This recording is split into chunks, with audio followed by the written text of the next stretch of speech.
What's going on, football fans? Just wanted to film a quick video, a little different scenery today.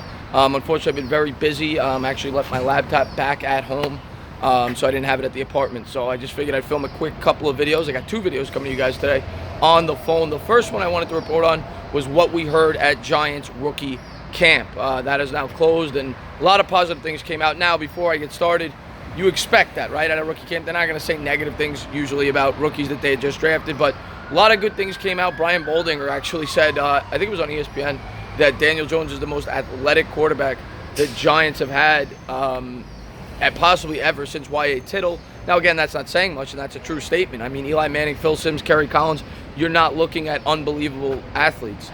Daniel Jones is a very good athlete. He can move. If you watch the film, it's obvious. The other thing that a lot of people were impressed with is how Daniel Jones dealt with the media, which is why I think the Giants were really drawn to this kid. I think he's going to handle the media pressure of New York very well, and I think in that sense, he is an Eli Manning clone. In terms of his play on the field, I don't really see it. I know people have said that. I think Eli Manning had a stronger arm. I think they both have a very similar build, 6'5", 220, coming out of college. But I think Daniel Jones is more mobile. I think he has the potential to be more accurate, but Eli certainly had a stronger arm.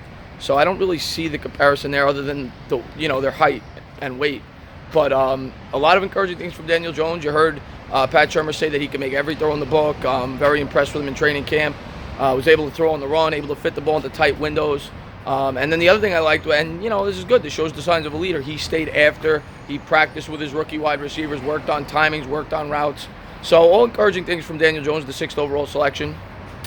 The next guy I wanted to touch on was Dexter Lawrence, the 17th overall selection, the D tackle. And sorry, my arm's getting a little tired. But so they said that Dexter Lawrence came in at 342 pounds. He looked like an absolute animal from the D tackle spot. I'm really excited to see this kid out of Clemson this year. I have read reports that he plans to trim down by 15 to 20 pounds. And the other thing I read about him at training camp that I thought was interesting, we all thought he was going to predominantly play the nose tackle position to try to get a push up front, stuff the run. They said they were actually trying him out at the end positions, both left end and right end. So maybe some versatility in his game this year. So there's a report there from Dexter Lawrence. They said he looked very good. And they said by far the most impressive player was the player that we traded up for with the 30th overall selection, the player that I like the most in this year's draft, Deandre Baker, the cornerback out of Georgia. They said he looked great. The technique is flawless. Very physical cornerback, but they said he does not commit penalties. He plays within the rules, but he's a very physical cornerback. He breaks up the routes. And I do love DeAndre Baker. I think DeAndre Baker will be a starter day one. And if they don't trade Janoris Jenkins, I expect Sam Beal to be the third corner. But we'll see. Maybe Love gets that spot.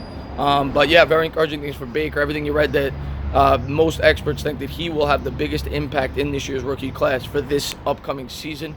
And then the other guy I wanted to touch on was McLaurin, actually, who was the undrafted safety that the Giants picked up. And when they picked him up, I said, I don't know if he's going to crack the roster because we're kind of already set there for this upcoming season at safety with the guys we've brought in, with the Bethays, obviously Jabril Peppers. We have other guys like Michael Thomas. We have depth at that position. But what I read was they plan to play him in that moneybacker role, which really fits this defense very nicely. James Betcher, we all know what Buchanan did over with the Arizona Cardinals, and I guess they think he could potentially fulfill that role. So we'll see. We'll see if he can maybe play that hybrid safety / outside linebacker for the New York Giants. Maybe he could break the rotation. But just some quick thoughts on rookie training camp. As always, if you liked what you watched, please subscribe, drop a comment, maybe give me a little thumbs up. Cheers.